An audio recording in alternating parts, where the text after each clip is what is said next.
عید کی چھٹیوں میں ملک میں موسم شدید گرم رہے گا۔ محکمہ موسمیات نے خبردار کر دیا۔ محکمہ موسمیات کے مطابق آج سے 12 جون کے دوران اسلام آباد، سندھ، پنجاب، خیبر پختونخوا، بلوچستان، گلگت بلتستان اور کشمیر خوب گرمی پڑے گی۔ دن کا درجہ حرارت معمول سے 4 سے 7 ڈگری زیادہ رہنے کی توقع ہے۔ گزشتہ روز ملک میں سب سے زیادہ درجہ حرارت سبی میں 48 ڈگری سینٹی گریڈ ریکارڈ کیا گیا۔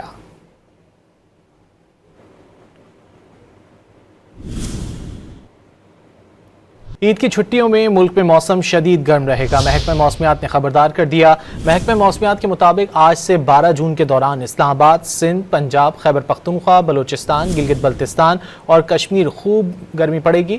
دن کا درجہ حرارت معمول سے 4 سے 7 ڈگری زیادہ رہنے کی توقع ہے۔ گزشتہ روز ملک میں سب سے زیادہ درجہ حرارت سبی میں 48 ڈگری سینٹی گریڈ ریکارڈ کیا گیا۔